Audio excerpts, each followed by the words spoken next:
Hi, this is Mardy once again and welcome to my channel.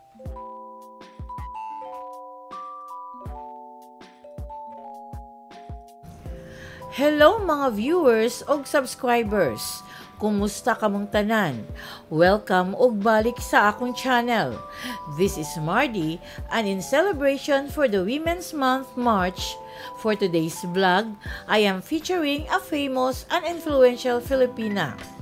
So today, we're diving into the life and legacy of one of the most influential figures in Philippine theater and film, none other than Daisy Avellana. Born in Capiz in 1917, she became a national artist for theater and film, leaving an unforgettable mark on the Filipino art scene. Join me as we explore her incredible journey and the lasting impact she's had on our culture. So sit back, relax, and let's get started.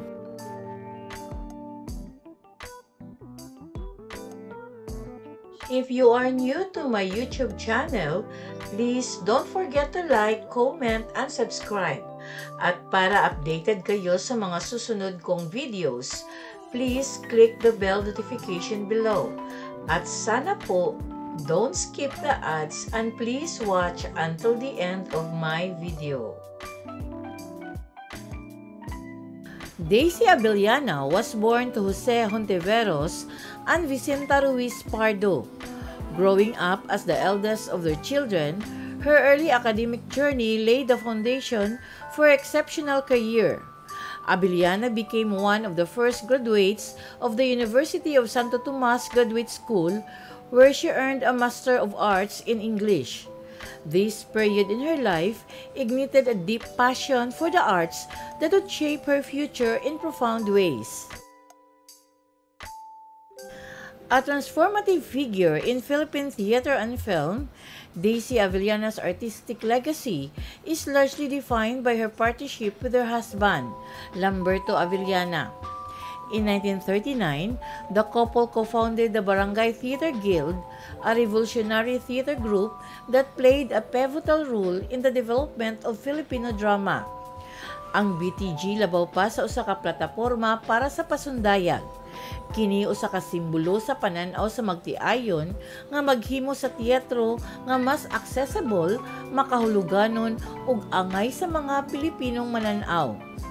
Their innovative work set a standard for theatrical excellence in the country, bridging cultural gaps and giving voice to the Filipino experience.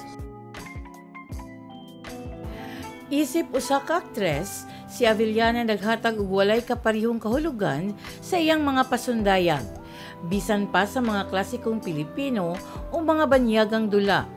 Ang iyang abilidad sa paghatag og tinuod, emosyon ug kahayag sa matag karakter naghimo kaniya nga usa sa mga most respected figures on the stage. But her influence didn't stop at her own performances. Avellana was a tireless advocate for the development of new talent, founding and supporting various performing groups that nurtured future generations of Filipino artists. Avellana's remarkable contributions to the arts did not go unrecognized. In 1999, she was named National Artist for Theater and Film, one of the highest honors a Filipino artist can receive. This recognition celebrated not only her extraordinary performances, but also her lifelong dedication to elevating the cultural landscape of the Philippines.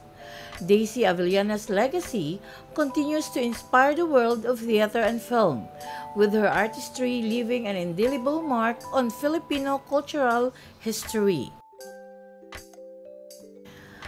Thank you very much for watching.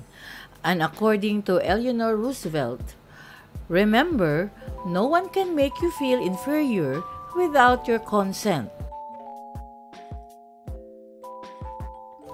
Special thanks to my source from Google, kahimyang.com, photocredits2, rappler.com, and inspirational quote credits to thoughtsabove.com.